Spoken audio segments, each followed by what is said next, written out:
Stand by SOT1. Standing. 10 seconds. Ready, rollin'. Ready, SOT1. Ready. In 4, 3, 2, 1. Roll in.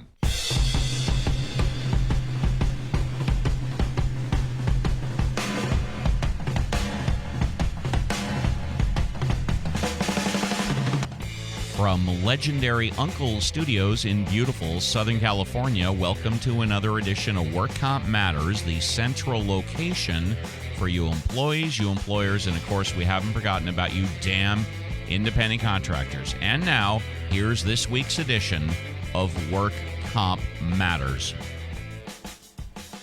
And it's 12 noon straight up, June 22nd. Good afternoon, everybody. Welcome to another edition of Work Comp Matters, and I hope all of you fathers out there had an absolutely wonderful Father's Day. My name is Steve Appell, and I am, of course, joined by my Chief of Staff, Dr. Mike Zima, the madman across the water, Mr. John Scalia. Work Comp Matters is brought to you by the workcompcentral.com.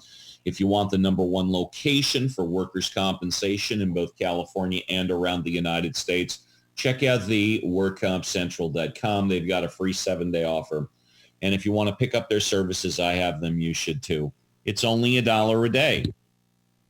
Work Comp Matters is also brought to you by A1 Law, number one computer management system, 818-357-4120 for your no strings attached money back guarantee. Also $1 a day.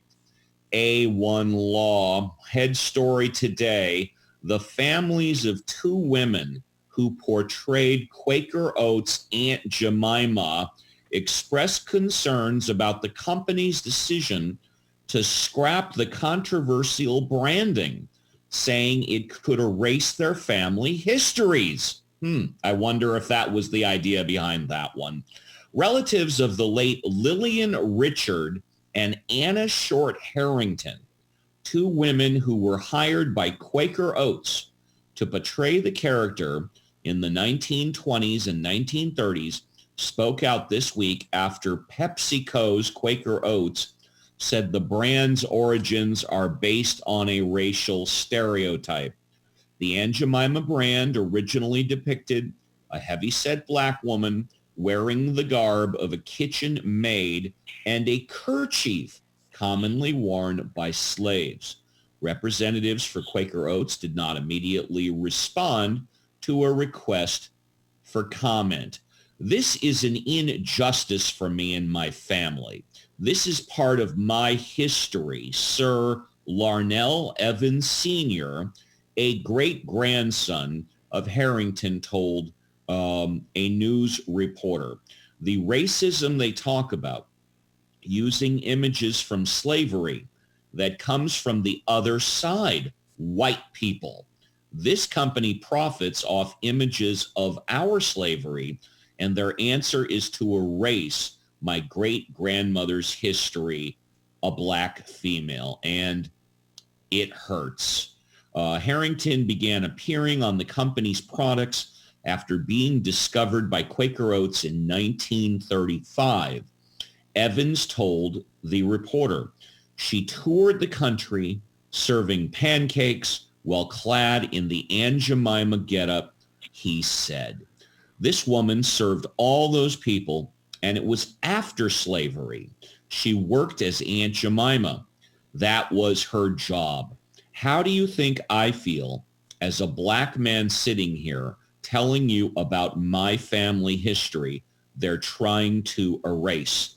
Around the same time, Richard from Hawkins, Texas, became an ambassador for the brand after being discovered by the company in nearby Dallas, according to Vera Harris, family historian and great niece to Richard.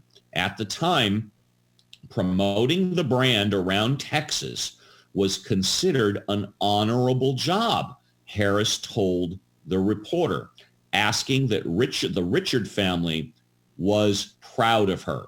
The family understands the company's decision to rebrand, but they are concerned about what it will mean for Richard's legacy, Harris said.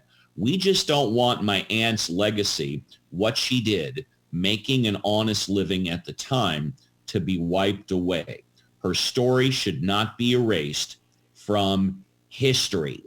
And this is a very good point. I mean, where do we draw the line with rebranding companies, corporations that have had the images of black people for over a century? On Friday night, it was reported this past Saturday, that on Friday, I believe it was in Portland, Oregon, that a statue of George Washington had been turned down. Now, apparently, there's no dispute that both Washington as well as Jefferson, hell, probably most all of our founding fathers had slaves. But because he was a slave owner, didn't necessarily mean that he was not an absolutionist. And I know that's somewhat contradictory, but George Washington, the founder of our country, basically unopposed president of the United States for 8 years. Thomas Jefferson, who not only had slaves on the farm, but also purportedly fathered children of women slaves, arguably the original author of the Constitution of the United States. John Scalia, what's your take? Well, mores change, and that's why they're called mores, because they're customs. And so what's acceptable in one generation is not acceptable in another generation. I would analogize it to all those white people who put on blackface when it was politically acceptable. What about Al Jolson? Okay.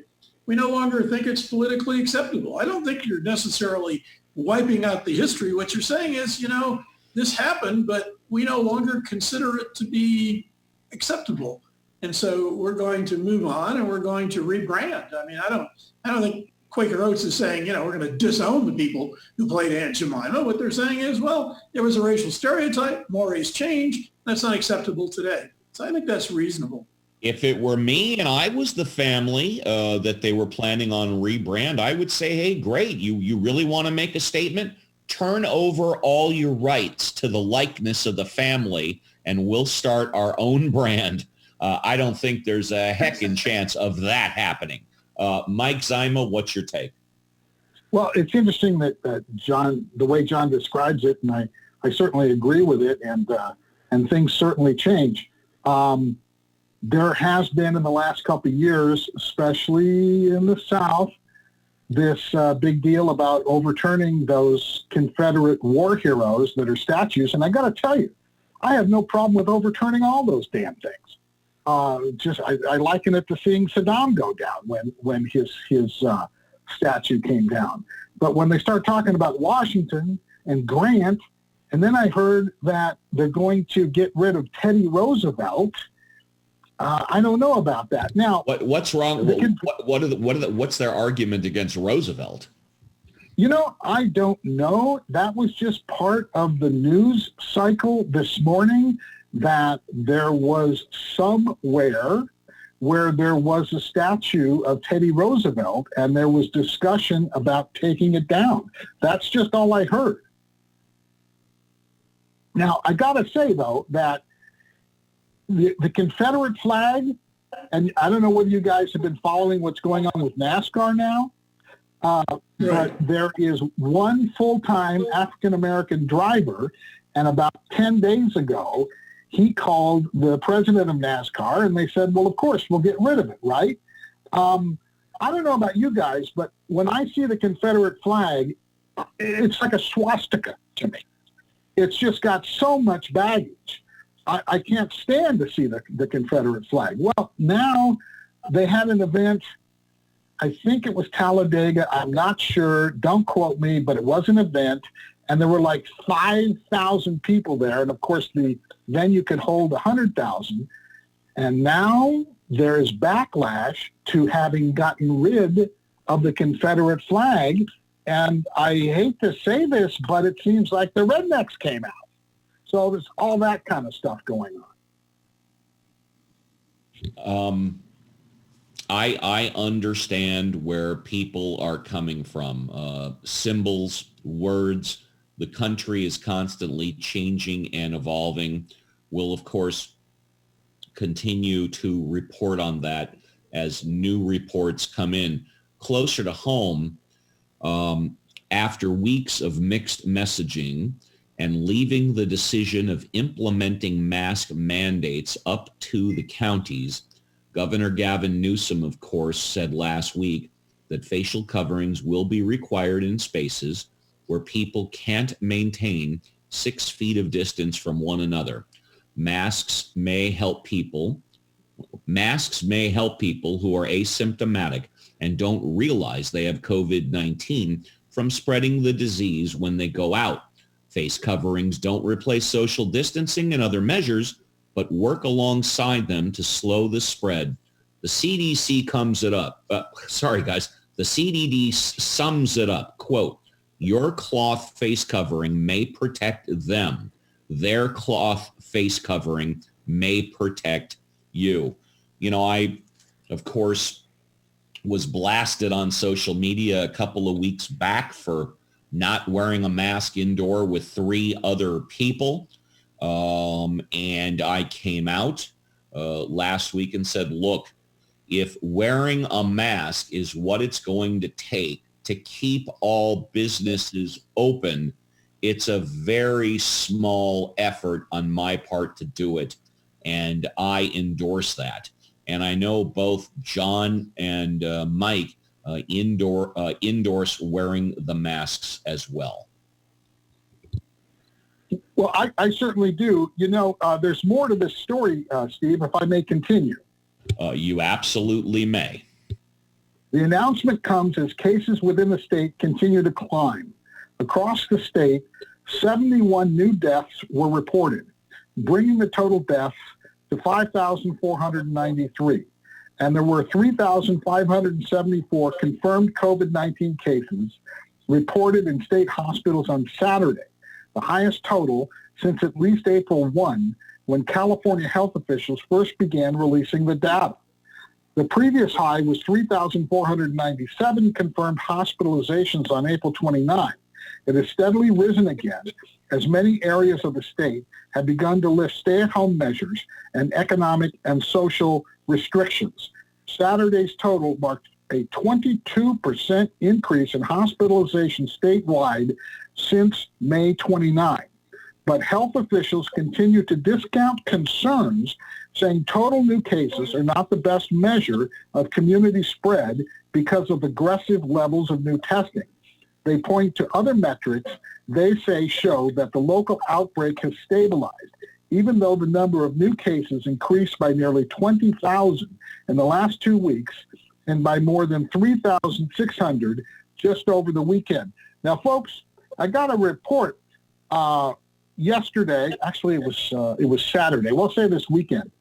My wife and I happened to be around some shopping malls. One was in the Antelope Valley, and another one was in Santa Clarita. And I'm telling you, they were packed.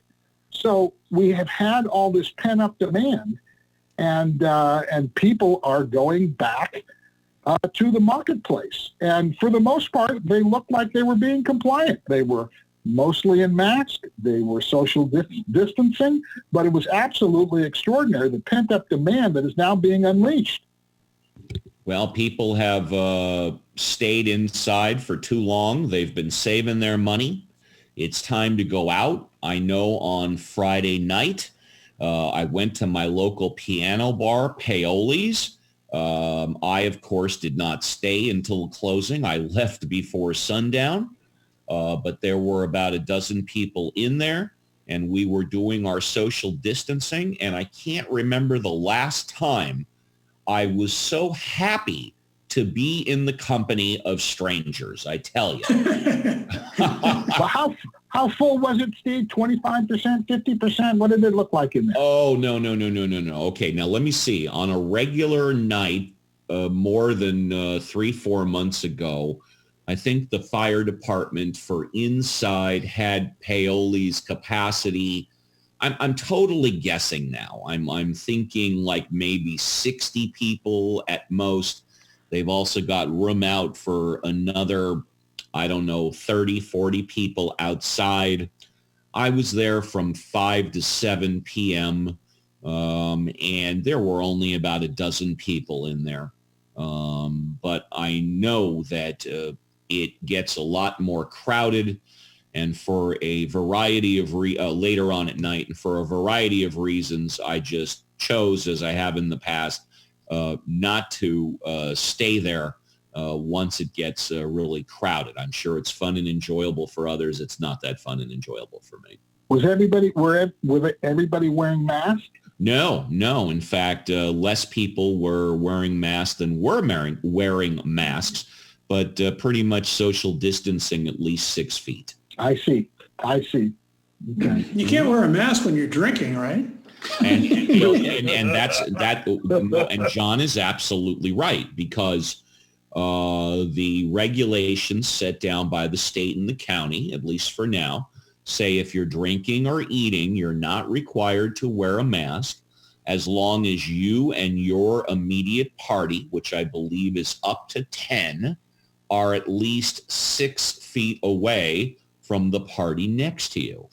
And that was all being complied with. And I've spoken to the owner, and, he is very happy that his business is, open again, and he's going to do his best to keep the business open with the appropriate social distancing. We've got John Scalia's segment coming up next, assuming he's got a segment. Mike and myself with more news. You're dialed into Work Comp Matters. We are brought to you by the workcompcentral.com. If you want the number one location for both California and around the United States, check out the workcompcentral.com. They've got a free 7-day offer, and if you want to pick up their services, I have them. You should too. It's only $1 a day. Work Comp Matters is also brought to you by A1 Law, number one computer management system. 818-357-4120 for your no strings attached money back guarantee. $1 a day, A1 Law. It's about 17 minutes after 12 noon, June 22nd, 2020. My name is Steve Appell, and we've got hopefully more news, questions, and some answers for you employees, you employers, as well as you independent contractors. We haven't forgotten about you. Madman across the water, John Scalia, have you got something to say? Yeah, actually, I'd like to read an article from the LA Times, actually today's LA Times, talking about police unions. As you know, I've been maintaining that they have lots of power and people don't seem to know about it. Now, I will point out that even though this is apparently supposed to be a news article, it certainly has some, opinion in it. But since it agrees with me, I like it. But anyway, let me. I think they call that now an op-ed. But go ahead. Well, yeah, but when it's an op-ed, they label it, and this is not labeled, so it's under politics under the labeling. But anyway, can you imagine that? Please continue. Okay. So let me begin. It says, for decades, law enforcement unions in California have held powerful sway over local and state politicians, wielding the cash and clout to punish those who crossed them and to reward those who didn't.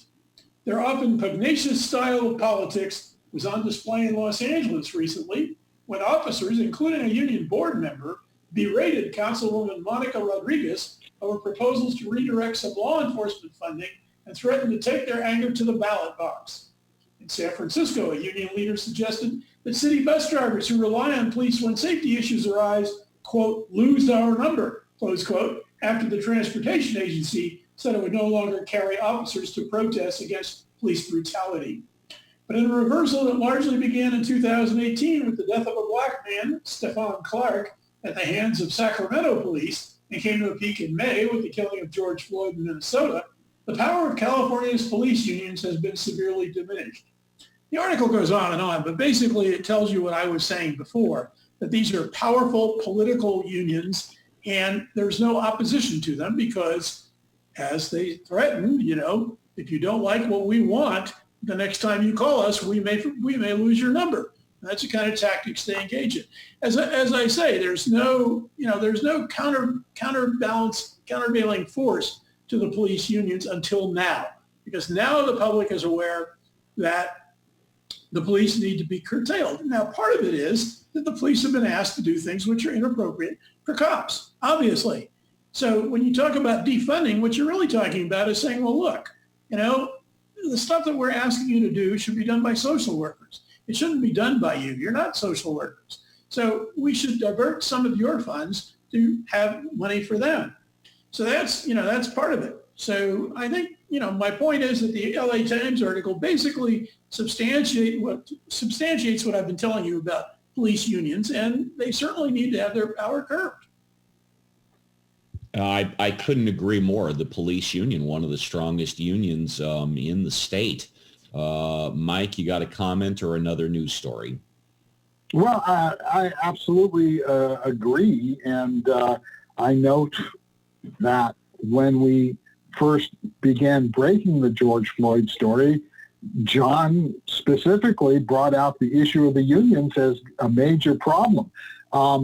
There was a news story over the weekend about a police officer in Buffalo a year or two ago who objected to another officer using a chokehold, and that officer was fired. The one who objected and reported the chokehold was fired. The problem is that cops, it seems, have this license. They feel like they have this license to kill people. And it's deep-seated, and I'm sure that the union has a lot to do with that. Well, they do have a license. They do have a license to kill people. It's just a question of whether or not they use the license reasonably. John Scalia, wouldn't you agree? Absolutely, yeah, and that is the whole question. And of course, in America, the other problem is that police forces have been militarized, absolutely militarized. I mean, I'm writing my book right now on stuff that happened in court with me. And one of the stories is about a police officer I deposed who spent 12 years as a Marine sniper. And he couldn't get a job at the SWAT squad because they have a waiting list. So they hired him as a regular officer. But that's how militarized they are. I mean, I joke with the Germans that, the German army and the LAPD would probably come to a draw if they got in a battle. It's really not much of a joke. On a related story, protesters and sheriff deputies engaged in a tense standoff last night over the officer-invoked shooting of a Gardena man with authorities using what appeared to be tear gas to disperse a small group who had broken off from the otherwise peaceful demonstration. Quote, "We don't want to see your children hurt," close quote, someone announced from a sheriff's helicopter that circled overhead, urging families to leave so that they were not exposed to pepper spray or tear gas and to protect themselves from troublemakers. Now, this case, it seems to me, is a lot different than the other ones that we've been seeing. The deceased was presenting himself as a security guard, although he had no uniform. He wasn't licensed as such. He certainly wasn't licensed to carry a firearm. And the firearm that he did have was illegal. And I don't know what the cops were responding to, but the cops got there, and the guy pulls out the weapon, and that's the type of thing. I think that's different than George Floyd. No question about it. No question about it. It is different, but the facts need to be determined. The fact that he had a weapon. I mean, first of all, the cops couldn't possibly know that he wasn't licensed to have the weapon. Okay, they don't know that. So the fact that he had a weapon in and of itself is pretty much irrelevant. The question is, do the officers reasonably perceive it as a threat? That's the only question to be answered when the use of force is engaged. Yeah, and my understanding is he ran away, so maybe they're going to be laughing. And the other thing is, when somebody's running away, chances are they're not a threat to you because they're running away from you. Yeah. They're trying to escape. So, they're not trying to engage you in battle So the use of deadly force when somebody's trying to escape, it seems to me, is always questionable. Unless you're... I was going to say, John, I agree. Whenever a law enforcement officer shoots someone in the back, it's always questionable and needs to survive a lot more scrutiny. Although I don't know if this guy got shot in the back, though, but still, I understand. And the other thing is, I think unless they have a reason to believe that a suspect is armed and dangerous, that's different. But this was just a random encounter. I mean, well, not random, but I mean, it wasn't, we've got an armed and dangerous suspect and go round him up. That's not what happened. The California State Senate declined last Thursday to advance a bill that would have banned commercial evictions statewide and allowed some retail tenants to break leases during the coronavirus crisis. The real estate industry strongly opposes Senate Bill 939, sponsored by State Senators Scott Weiner, Democrat of San Francisco, and Lena Gonzalez, Democrat Long Beach. The sponsors said it was a critical move to save small restaurants and other small businesses that have seen revenue collapse. Mike? Well, I don't know about this because landlords still got to pay their mortgage.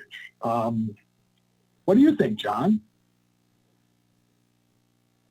Well, I think that the problem is nobody's got money. I mean, it's a problem that should be taken care of by the government, but you live in a very capitalist system, so government isn't going to take care of it. I don't know whether there's enough dough in the world. I don't know whether there's enough dough in the world to cover everybody's mortgages. Well, that's probably true, but isn't it funny that none of that stuff is happening in Europe and we shut down? I mean, because we have a social system in place that basically takes care of people. And I haven't read anything about, businesses having to shut because they can't pay their mortgage and nobody's going to help them. I mean, they're all starting to reopen. I mean, probably some of them may have gone out of business, but certainly it's a question of a social safety net. We have it, you don't. And was there a moratorium on evictions in Germany, John? A moratorium on evictions? I see. Okay. I know there's been relief. I don't know exactly what it is. I know there's been plenty of relief. And I know that there's no systemic problem with businesses routinely going out because they can't pay their mortgage for whatever reason. All I'm saying is that, you're in a very, very much more capitalist system than we are. Here, the government, I mean, for instance, I heard an interview with the head of the Mercedes-Benz, okay? Now, Mercedes-Benz is obviously a very well-to-do corporation. In fact, he admitted as much when he's being interviewed. He said, we've got cash reserves. We're gonna come out okay. And I asked him about his workers, and he said, well, we're in Germany. And he said, in Germany, the government's going to pay like 40% of their wages, and we're going to pay 60%. So that's what happens. Wow. And that's why we're probably having the problems that we have here. But then again, our taxes are probably 30 cents on the dollar to what you pay out there. Well, I think that's probably a myth that Americans have been sold, because your taxes may ostensibly be 30 cents on the dollar. But if you consider all the taxes you're actually paying, it's probably not. Like, for instance, my property taxes here are pretty much nil. All right. And your property taxes, I know because I have a house there still, are not nil. So that's a tax that you don't consider. Well, what percentage is your property tax out there, John?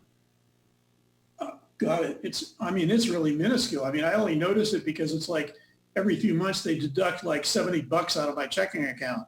$70 a month? Yeah, I would say that's next to nil. I mean, what is the average home here in Southern California? The median house price of the house, $600,000. Taxes, I believe, are like what, Mike, 1.75% under Prop 13, 1.75% a year. So on $600,000, you're paying like about $9,000 So the monthly compared to John's $70 is probably about $900 more a month more than John is paying. Yeah, and plus we get, plus for the taxes that are paid here, everybody gets a free education all the way through PhD. If you work, there's a deduction from your check for the socialized medicine system, but everybody's covered. Got you. You get a lot more for your buck here. A lot more bang for your buck out there in Munich, Germany. Mike, any burning desires? It's time to close the show. Nope, thank you. All right, madman across the water, John Scalia, thank you so much. Chief of Staff, Dr. Mike Zyma, thank you so much. Scott Walton of legendary Uncle Studio and all the good people back at WorkCompCentral that continue to support and approve of this valuable project, including but not limited to Ms. Kristen Chavez. My name is Steve Appell. We'll see you again tomorrow at noon for another edition of Work Comp Matters.